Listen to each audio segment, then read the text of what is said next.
Et nous vous retrouvons pour la dernière partie de Regard croisé de ce jour. Nous parlons du Togo. ITIE, le conseil d'administration lève la suspension du Togo après l'avoir suspendu en février dernier pour non-publication de ce rapport 2020. L'ITIE lève la suspension du Togo suite à la publication donc de ce rapport, publication intervenue ce 5 juin. Le conseil d'administration de l'initiative pour la transparence dans les industries extractives ITIE réintègre donc le Togo et se dit satisfait de la publication de ce rapport 2020 par le Togo. On avait manqué de publier le rapport de 2020 jusqu'à fin 2022 et donc en février 2023, le Togo a été suspendu. Le 5 juin, le rapport est publié. Le Togo retrouve donc l'initiative. Ibrahim Acha. Oui, c'est ce qui s'est passé. Vous savez que la coordination mondiale avait suspendu le Togo parce que le Togo n'avait pas publié le rapport de 2020. Jusqu'à février 2003, le rapport n'était pas dispo. Jusqu'à février 2023. Février 2023, autant pour moi, le rapport n'était pas disponible et donc la coordination mondiale a estimé que le Togo ne respectait pas un certain nombre en tout cas d'engagements vis-à-vis de l'ITIE. Donc on nous a suspendus et dans la lettre de suspension, c'était notifié que dans les 6 mois, c'est-à-dire de février jusqu'à dans 6 mois, si l'État togolais ou bien disons l'institution au niveau du Togo arrivait à publier le rapport de 2020, donc le Togo allait être réintégré automatiquement. Donc c'est ce qui s'est fait. Donc vous venez de rappeler que le 5 juin dernier, l'ITIE au niveau du Togo a publié le rapport de 2020. Donc c'est chose faite maintenant et la réintégration est d'office. Et c'est ce que nous avons remarqué aussi. Bon, maintenant, il s'agit de voir maintenant au niveau de ce rapport, est-ce que il y a concordance avec les réalités du terrain et tout ça là, voilà. Et le débat aussi se pose là-bas. Il ne s'agit pas de produire un rapport parce que, bon, de façon formelle, il faut produire un rapport. Il faut que ce soit aussi sincère, qu'on sente aussi que les chiffres avancés, les chiffres annoncés, tout ça là, dans le secteur minier et au niveau des industries extractives, au niveau de tout ce que nous avons aussi. Parce que quand on parle aussi du sous-sol, on parle aussi des nappes. Il y a aussi l'exploitation aussi des nappes, tout ça là. Donc, tout ce que ça générait, est-ce que ce sont les vrais chiffres? Je pense que le débat aussi va tourner autour de là. Il faut qu'on s'assure de la véracité des données renseignées tout au long de ce rapport. Et là, nous reviendrons tout à l'heure sur le fond avec les chiffres fournis dans ce rapport, du moins quelques-uns, pour faire l'objet de ce débat. D'abord, le Togo est réintégré, Donatien, après finalement la publication du rapport intervenue le 5 juin. Comme l'a précisé Ibrahim Acha, on avait jusqu'à 6 mois.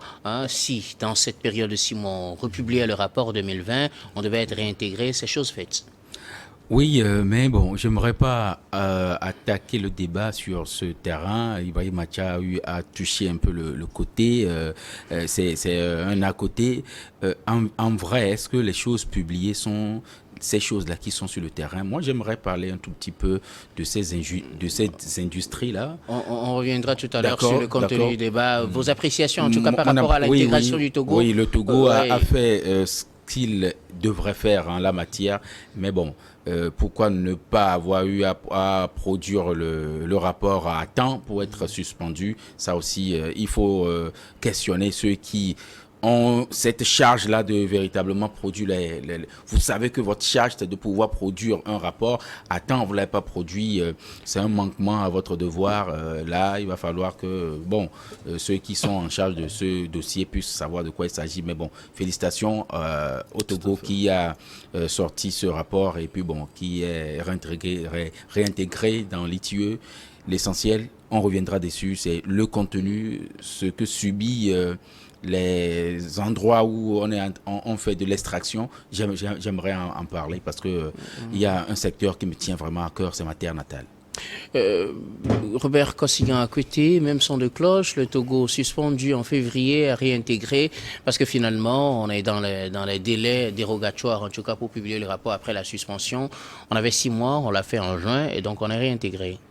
On est réintégré, mais je crois que l'État doit prendre ses responsabilités pour sanctionner ceux qui n'avaient pas fait leur travail. Parce que, vous savez, c'est une organisation internationale et faire mauvais élève au sein de cette institution ne nous honore pas. Ensuite, c'est comme il y a peut-être la magouille entre guillemets qui se fait et comme on n'est pas arrivé à arrondir les chiffres à temps, c'est pourquoi le rapport n'a pas été envoyé ou c'est comme... Ça, c'est une supposition. C'est une supposition.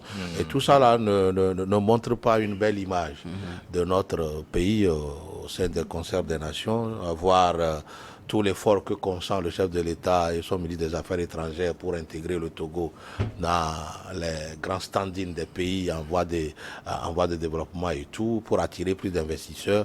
Si c'est petite conclusion, ces petits travaux qui doivent ce n'est pas une faits. petite conclusion, c'est un grand rapport. Si ce petit travail de l'ITIE n'est pas envoyé à temps, je crois que les cadres qui travaillent à l'ITIE doivent connaître les périodes dans lesquelles alors il faut faire ce travail-là et l'envoyer à temps.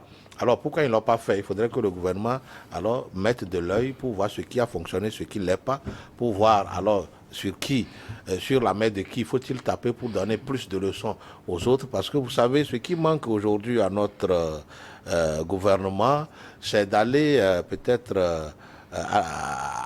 c'est de se mettre à la tour de ceux qui ne font pas bien leur travail. Les sanctions. Puis, les sanctions manquent et puis demander peut-être à ce que les gens rendent compte.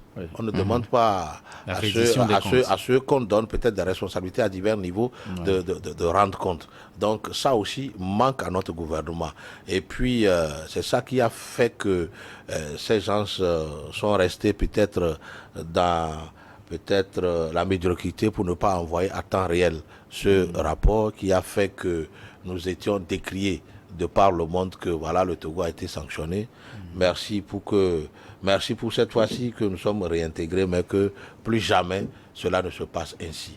Et moi j'ai dit, il faudrait que nécessairement tous les cadres de l'administration togolaise puissent abattre le travail qu'il faut. Il faut du patriotisme à ce qu'on fait. Quand on vous donne un poste, il faut aussi la reddition des comptes. Il faut aussi faire les travaux qui vous incombent à temps réel pour que voilà, le Togo puisse avancer. Vous savez, si on devrait bénéficier peut-être des atouts ou des avantages avec, en lien avec ce rapport-là, peut-être que le Togo l'aurait perdu. Donc, vivement que cela ne se reproduise plus. Alors, je voulais aussi peut-être compléter en disant qu'au niveau du Togo, la non-disponibilité de ce rapport et les sanctions qui s'en ont suivi ont à un moment donné donné en tout cas des réflexions au niveau du gouvernement. J'ai appris que l'équipe gouvernementale a sérieusement travaillé sur la question et ils sont convenus. L'État togolais a décidé de recruter un conciliateur. Donc c'est celui qui sera dorénavant chargé de produire les rapports à temps. Déjà en novembre, le rapport doit être disponible. Donc l'État a pris des dispositions pour que le rapport de 2022, 2023, pourquoi pas 2024, ne puisse pas souffrir dans le temps et que cela soit disponible déjà en novembre pour que l'on puisse soumettre ça au mécanisme, quoi. Donc voilà la petite information que je voulais encore apporter. Ok, d'accord. Je voudrais préciser aussi qu'à la fin de l'exercice, on a maximum 2 ans pour produire le rapport. Et donc pour le rapport 2020, on avait jusqu'à fin 2022 au grand maximum pour le produire. Au cas échéant, on serait exclu de l'initiative, ce qui est arrivé au Togo, pas seulement au Togo, mais à d'autres pays comme le Mexique également. Je pense le Kazakhstan également. Oui. Et donc on a, à partir de ce délai, encore 6 mois maximum pour réintégrer l'initiative quand on publie le rapport. C'est ce que le Togo a fait. Nous allons donc attaquer le fond du rapport. C'est un grand document, 200 pages environ, 195 je pense, pour les paginés. Dans l'ensemble, on présente les résultats de l'extraction minière du sous-sol, de l'exploitation du sous-sol au Togo et des autres ressources. En première ligne, le phosphate togolais qui vient et qui est évalué évalué à 53%, 53% pour sa contribution, avec une valeur estimée à 57,15 milliards de francs CFA. Après le phosphate, on parlera du calcaire, de l'eau, du sable, du gravier, ainsi de suite. Nous attaquons donc le fond du dossier. Ibrahim Acha, vous aviez une remarque à faire justement sur ces chiffres qui sont avancés dans ce rapport. Bon, la remarque, non, je voulais dire, est-ce que les chiffres avancés, est-ce que ça répond vraiment à la réalité du terrain? C'est la question que je me pose. Parce que généralement, quand vous voyez un peu, quand vous prenez un peu la loi de finances, on ne voit pas trop l'apport des phosphates. Comment l'appelle-t-on là, dans la réalisation ou bien dans la mobilisation des recettes au niveau de l'État. Et donc, c'est ce qui amène certaines personnes à penser que peut-être qu'au niveau des phosphates, il y a beaucoup de non-dits, il y a des choses qui se passent là-bas et que nous n'avons pas forcément les informations nécessaires pour pouvoir vraiment les étayer. Sinon, quoi qu'on dise, c'est que les phosphates, nous savons, depuis la nuit des temps, on nous a fait parler, on nous a dit que le Togo a comme ressource principale les phosphates et que les phosphates devaient nous amener à vraiment garnir notre budget national. Et pourquoi pas, avec le boom phosphatier, on pouvait se permettre des infrastructures, on pouvait se permettre beaucoup de choses pour aller vers le développement du pays. Mais force est de constater qu'aujourd'hui, on ne voit pas trop la part du phosphate. Il n'y a pas que le phosphate, on parle aussi du clinker. Et tout récemment, on nous parlait aussi du manganèse. Et on se demande comment cela sera fait. Est-ce que nous aurons, l'État aura... Le manganèse qui n'a pas encore intégré. Oui, ça n'a pas encore intégré. Tout à fait. Mais on nous parle de ça. Et il y a même des accords, des conventions qui sont déjà signées. Et ça voudrait dire que d'ici peu, on peut peut-être voir comment aller vers son exploitation. On était ici quand il y avait aussi le problème de marbre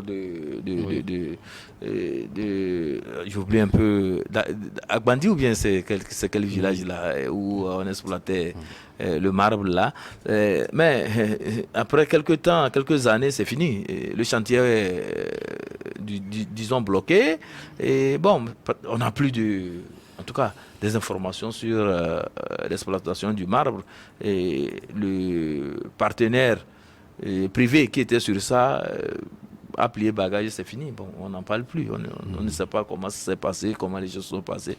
Voilà, donc quand on publie de ces chiffres au niveau de ce rapport, ça amène les Togolais à des questionnements. Voilà ce que je voulais soulever. Si on ne voit pas peut-être leur part dans le budget, pour vous, ça suscite des questionnements. En tout cas, le rapport revient, comme je le disais, la première ressource, en tout cas, c'est le phosphate qui est en champ de mire, même si les détails, comme vous le fournissez, ne figurent pas généralement dans le budget de l'État. Donatien Ouesso, vous vouliez faire une remarque justement sur le fond, les chiffres avancés dans ce rapport. Oui, pas trop les chiffres, mais bon, je me fais ici le porte-voix de certaines populations qui ne voient pas véritablement les apports de ces industries extractives dans leur milieu. J'en veux pour preuve ma ville natale.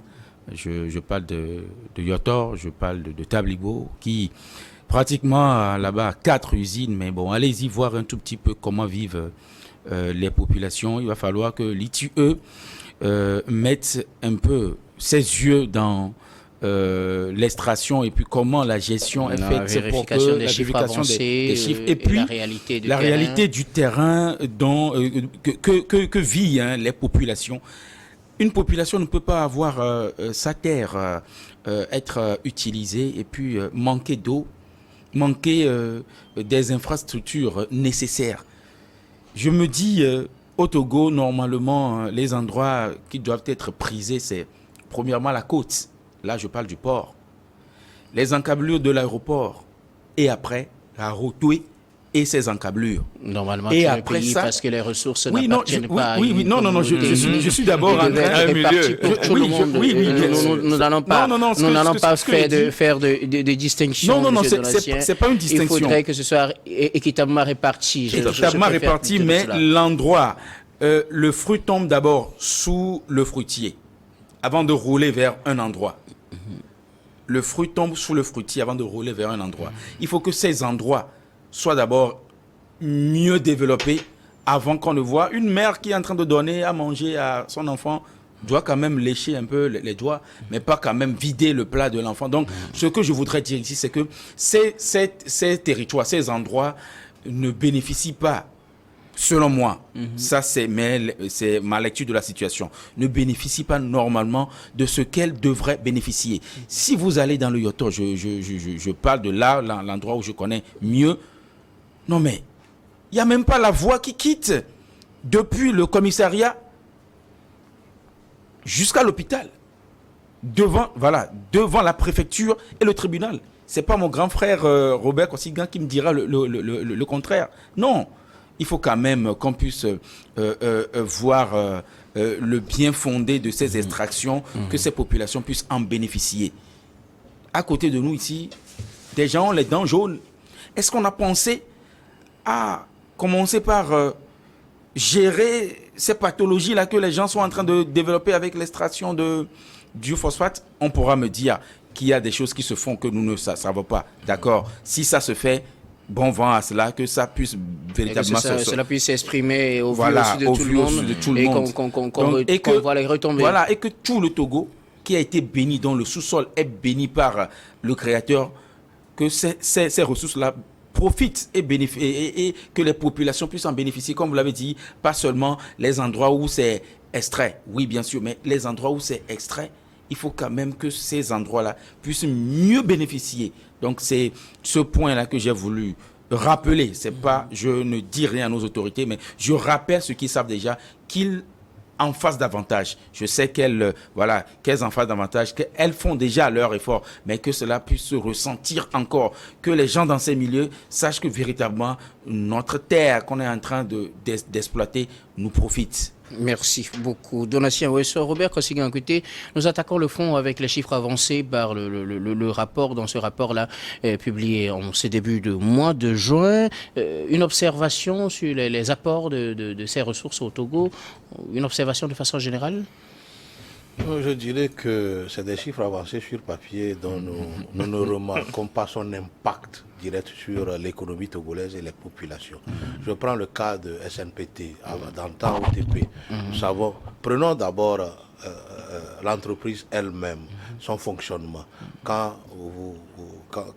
nous allons être peut-être réalistes, à l'OTP même, quand vous y entrez aujourd'hui à la SNPT, ce n'est plus ça. Vous constatez que c'est vrai, c'est quelques milliards, mais quand vous prenez les travailleurs de la SNPT, ils sont les plus malheureux aujourd'hui. Ouais. Quand vous prenez leurs infrastructures, c'est devenu très vétuste. Même dans les bureaux, il n'y a plus de climatiseurs. Alors comment peut-on célébrer ces chiffres quand dans l'entreprise elle-même, quand vous y allez, il y a plutôt un sentiment de malheur. De morosité. Hein. Et puis... avant, on connaissait comment, dans quel pays, alors, tous les matériaux utilisés par ces entreprises, par cette entreprise venaient. C'est de la France et de l'Europe. En tout cas, quand vous entrez dans SNPT ou OTP dans le temps, vous avez envie d'y rester. Mais aujourd'hui, ils n'en ont plus. C'est devenu peut-être le tâcheronnage et puis on ne sait pas. Même les travailleurs de la SNPT sont très malheureux aujourd'hui. Ouais. C'est la disette. Même les soins qu'ils recevaient, les produits pharmaceutiques qu'ils recevaient, aujourd'hui, il n'y a plus ça.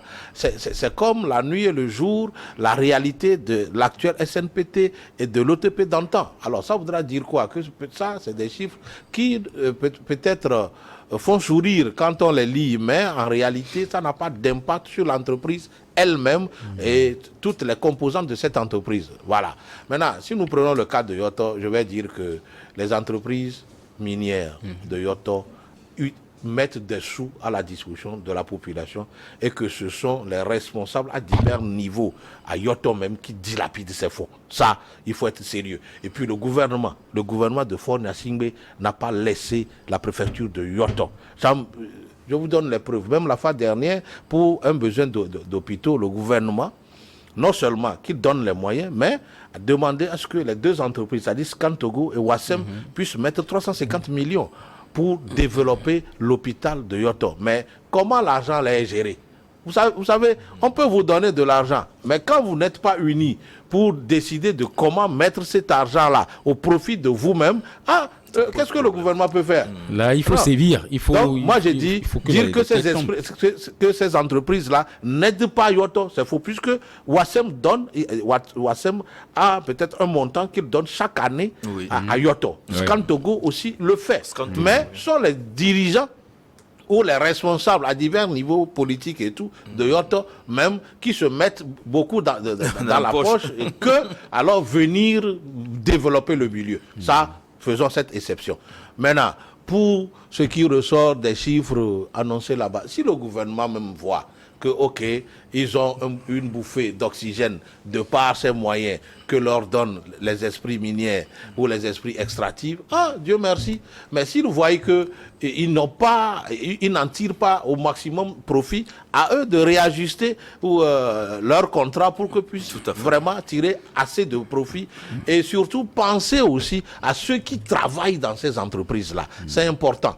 Quand vous prenez les gens de SNPT, ils ont tous les problèmes de ce monde. Ceux qui même ont été plusieurs fois, il y a eu, qu'ils vous en souviennent, il y a eu plusieurs fois de compression. Les gens qui sont compressés sont aujourd'hui à la maison sans droit, ils sont dans des difficultés pas possibles. Donc c'est des choses que le gouvernement doit appeler les dirigeants de cette entreprise-là à voir, puisque n'oubliez pas que ce mandat du chef de l'État est mis sous le sceau du social.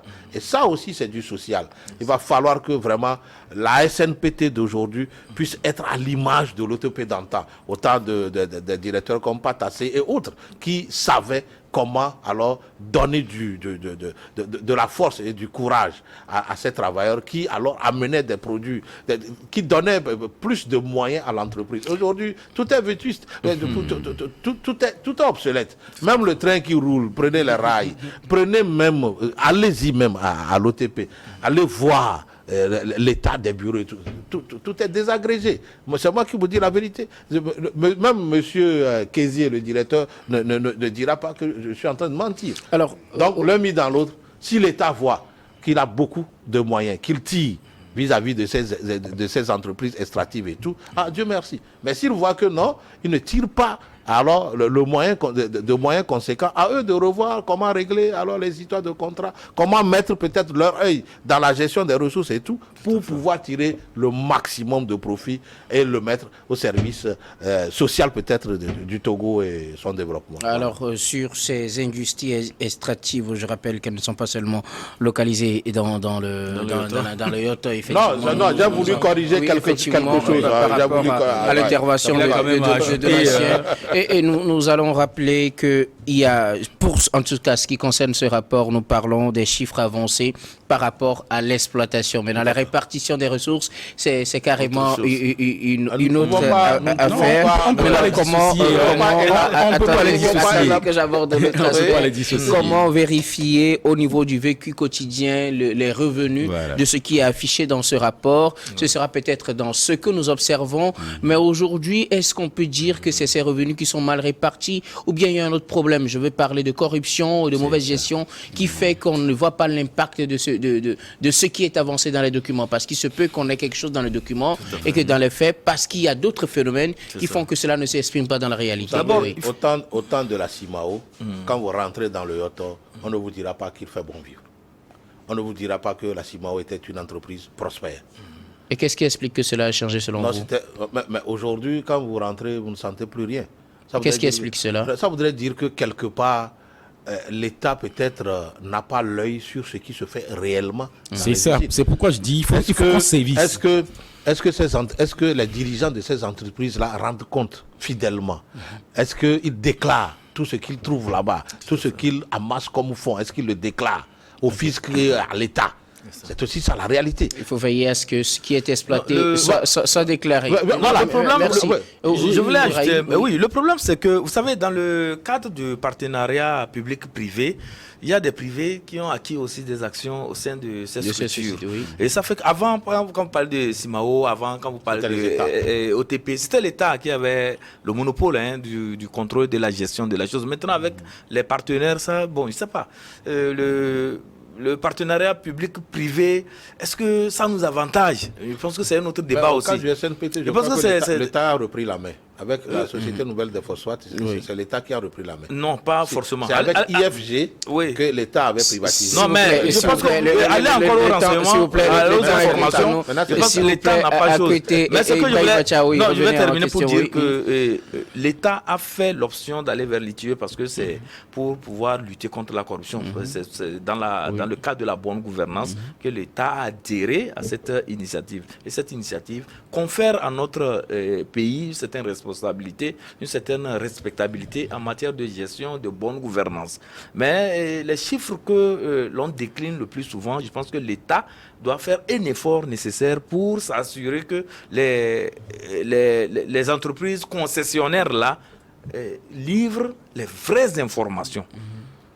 Parce que c'est beau, on va dire qu'il y a eu les recettes, on a fait ceci, l'exportation a donné tel milliard, tel milliard. Aujourd'hui, le mécanisme nécessaire pour contrôler ces informations. L'État peut le faire. L'État peut le faire. L'État peut le faire. Et Donatien Ouesso, un dernier mot sur le vécu des populations et comment contrôler que les chiffres avancés sont également ce qui est vécu au niveau des populations. Oui, pour contrôler cela, il faut, comme je le disais, il faut qu'on sévisse. Quand on envoie, c'est-à-dire quand on est un dirigeant, il faut quand même qu'on puisse avoir un œil regardant sur ce qui se fait sous votre coupole.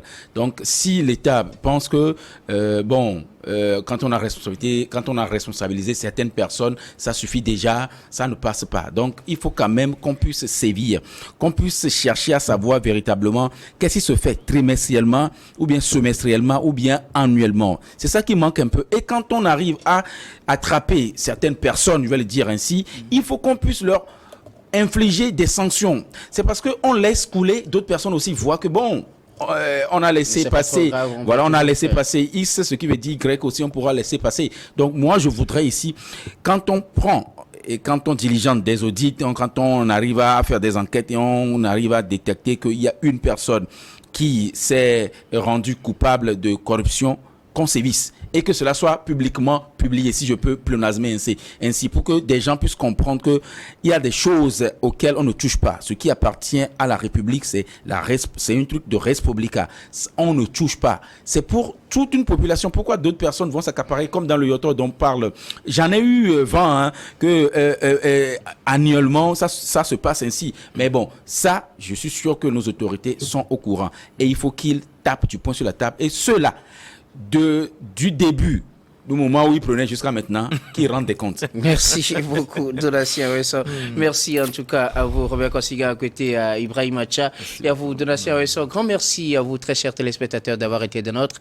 C'est la fin des regards croisés de ce jour. Je vous donne rendez-vous demain avec le même plaisir pour un autre numéro.